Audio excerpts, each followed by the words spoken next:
ഇപ്പോൾ നാം ശ്രവിച്ചുകൊണ്ടിരിക്കുന്നത് morning voice എന്ന ആത്മീയ ശുശ്രൂഷയാണ്. ഇന്ന് ആരാധനവുമായ ചിന്ത പങ്കുവയ്ക്കുന്നത് കർത്താവിന്റെ ദാസൻ അശോക് കുമാർ തിടനാട്. പ്രാർത്ഥനയോടെ ശ്രവിച്ചാലും.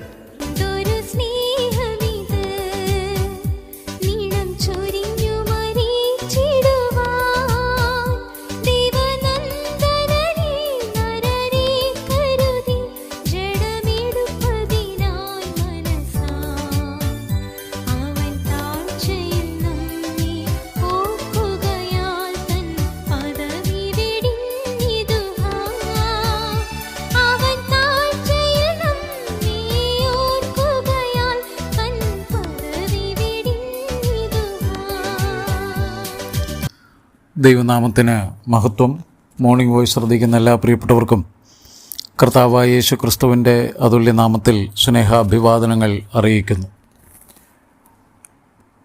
ഇന്നേ ദിവസം നമുക്ക് നമ്മുടെ കർത്താവിനെ മഹത്വപ്പെടുത്തുവാനും ആരാധിക്കുവാനും കർത്താവ് നമുക്ക് വേണ്ടി ചെയ്ത ഉപകാരങ്ങളെ ഓർക്കുവാനും ലഭ്യമായിരിക്കുന്ന ഈ സമയത്ത് മർക്കോസിൻ്റെ സുവിശേഷം 10-ാം അധ്യായം 33-34 വാക്യങ്ങൾ ഇന്നത്തെ ധ്യാനത്തിന് ആധാരമായി വായിക്കുവാൻ ആഗ്രഹിക്കുന്നു.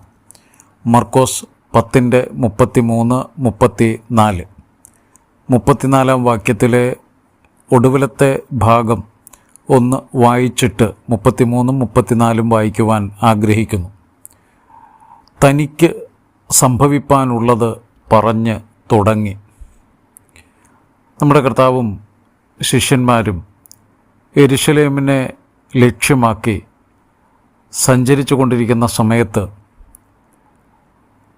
ശിഷ്യന്മാരോട് പ്രത്യേകമായി മാറ്റിക്കൊണ്ട് സംസാരിക്കുന്ന ഭാഗമാണ് ഈ വാക്യങ്ങൾ. അത് കർത്താവിന് സംഭവിപ്പാനുള്ളതാണ് എന്ന് ഇവിടെ രേഖപ്പെടുത്തുകയാണ്.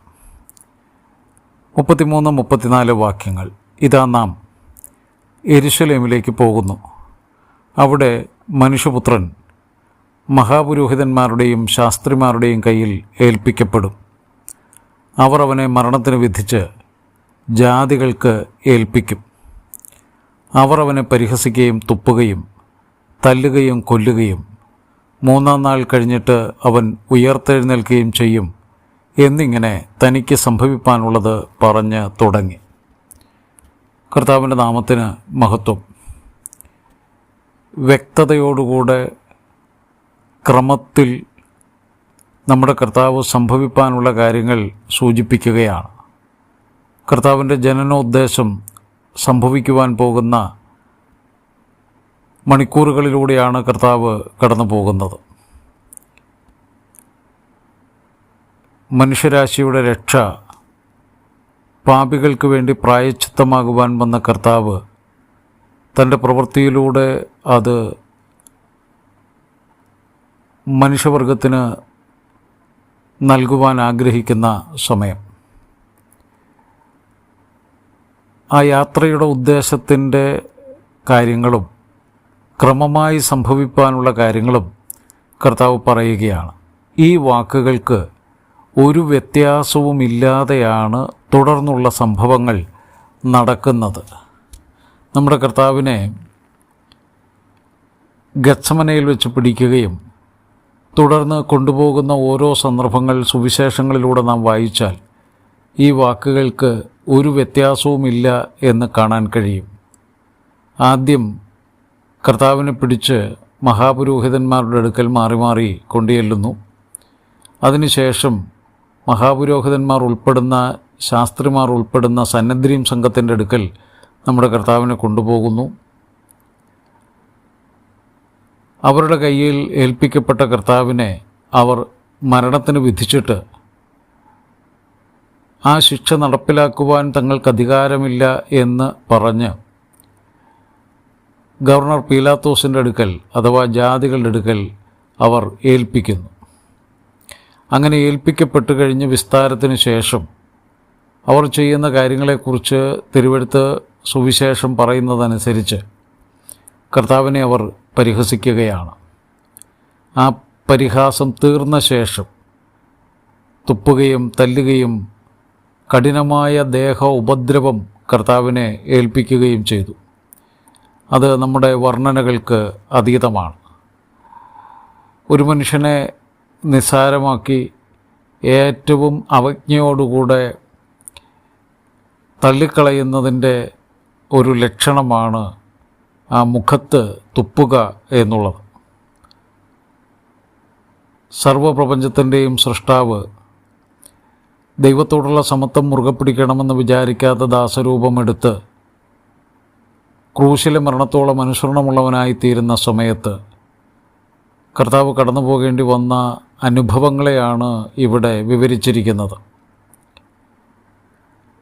തുപ്പുകയും തല്ലുകയും, അവർ കന്നത്തടിച്ച് ആരാണ് അടിച്ചതെന്ന് പ്രവചിക്കുക എന്ന് പരിഹസിക്കുകയും ചെയ്യുന്നുണ്ട്. അങ്ങനെ തൻ്റെ ഒരു നോട്ടം മതി, ഒരു കണ്ണിമയൊന്ന് ചലിപ്പിച്ചാൽ മതി, ഇവർ തീർച്ചയായും ദൈവകോപത്തിലൂടെ കടന്നു പോകും, ആർക്കും രക്ഷിക്കാൻ കഴിയുകയില്ല. എന്നാൽ കർത്താവ് അതെല്ലാം തൻ്റെ ദൈവിക സ്വഭാവത്തിൻ്റെ പ്രതികരണങ്ങൾ വെളിപ്പെടുത്താതെ നമുക്ക് വേണ്ടി അതെല്ലാം അനുഭവിക്കുകയായിരുന്നു. അതിനുശേഷം കർത്താവിനെ ക്രൂശിക്കുവാൻ വിധിക്കുന്നു. ഭാരമേറിയ കുരിശും ചുമന്നുകൊണ്ട് നമ്മുടെ കർത്താവ് ഗാഗുൽത്തായെ ലക്ഷ്യമാക്കി സഞ്ചരിക്കുന്നു. ഒടുവിൽ അവിടെ വെച്ച് കർത്താവിനെ ക്രൂശിക്കുന്നു, കർത്താവ് കൊല്ലപ്പെടുന്നു. അത് കഴിഞ്ഞ് കർത്താവ് പറയുക, അവരെന്നെ കൊല്ലും, 3-ാം നാൾ കഴിഞ്ഞിട്ട് ഞാൻ ഉയർത്തെഴുന്നേൽക്കുകയും ചെയ്യും. പറഞ്ഞതുപോലെ തന്നെ കർത്താവ് ഉയർത്തെഴുന്നേറ്റു. എല്ലാം ക്രമമായി തന്നെ വ്യക്തതയോടുകൂടെ കർത്താവ് പറഞ്ഞതുപോലെ തന്നെ സംഭവിച്ചു. അതെങ്ങനെയാണ് സംഭവിച്ചത്? തനിക്ക് സംഭവിക്കാനുള്ളത് പറഞ്ഞു തുടങ്ങിയെന്ന ഈ സംഭവങ്ങളെല്ലാം തൻ്റെ വ്യക്തിപരമായ അനുഭവങ്ങളാണ്. എന്തിനാണ് നമ്മുടെ കർത്താവ് ഈ വ്യക്തിപരമായ അനുഭവങ്ങളിലൂടെ മഹാപുരോഹിതന്മാരുടെ അടുക്കൽ, സന്നദ്രീം സംഘത്തിൻ്റെ അടുക്കൽ, പീലാത്തോസിൻ്റെ അടുക്കൽ, അതിനുശേഷം പടയാളികളുടെ കയ്യിൽ ഏൽപ്പിക്കപ്പെട്ട് പരിഹസിക്കപ്പെട്ട് തുപ്പലേറ്റ് തല്ല് സ്വീകരിച്ച് കൊല്ലപ്പെട്ടത് എന്തിനാണ്? അതൊക്കെ തനിക്ക് സംഭവിപ്പാനുള്ളതെന്ന് നാം വായിക്കുന്നുണ്ട്. എന്തിനാണത്? തിരുവെഴുത്തിലെ നിരവധി വാക്യങ്ങൾ അതിന് തുല്യമായി ഉത്തരമായി നമുക്കുണ്ടെങ്കിലും യോഹന്നാൻ്റെ 1-ാം ലേഖനം 2-ാം അധ്യായം അതിൻ്റെ 2-ാം വാക്യം മാത്രം ഇതിനോട് ബന്ധപ്പെട്ട് വായിക്കുന്നു. കർത്താവ് നമ്മുടെ പാപങ്ങൾക്ക് പ്രായശ്ചിത്തമാകുന്നു. നമ്മുടേതിന് മാത്രമല്ല, സർവ്വലോകത്തിൻ്റെ പാപത്തിനും തന്നെ. പ്രിയമുള്ളവരെ, നമ്മുടെ കർത്താവ് തനിക്ക് സംഭവിപ്പാനുള്ളത് പറഞ്ഞു തുടങ്ങിയെന്ന് വായിച്ച് ആ അനുഭവങ്ങളിലൂടെയെല്ലാം പോയതെന്തിനാണ്? നമ്മുടെ ലോകത്തിൻ്റെ പാപങ്ങൾക്ക് പ്രായശ്ചിത്തമാകുകയായിരുന്നു. എന്താണ് പ്രായശ്ചിത്തം? ഒരു വ്യക്തിയുടെ പേരിലുള്ള കുറ്റമോ പാപമോ തീരുന്നതിനായി ചെയ്യുന്ന പ്രവൃത്തി, അതിനെയാണ് പ്രായശ്ചിത്തം എന്ന് പറയുന്നത്. നമ്മുടെ പാപങ്ങളെ നീക്കിക്കളഞ്ഞ് ദൈവകോപത്തിൽ നിന്ന് നമ്മെ തിരിച്ചുവിടേണ്ടതിന് വേണ്ടി നമ്മുടെ കർത്താവ് പ്രായശ്ചിത്തമായി തീർന്നു. അതിനെ കർത്താവ് വെളിപ്പെടുത്തുന്ന ഭാഗമാണ് മർക്കോസിൻ്റെ സുവിശേഷത്തിൽ നാം വായിച്ചത്. നമുക്ക് കർത്താവിനോട് പറയാം, നമുക്ക് സംഭവിപ്പാനുള്ളതാണ് വാസ്തവത്തിൽ മരണവും ന്യായവിധിയും നിത്യനരകവും.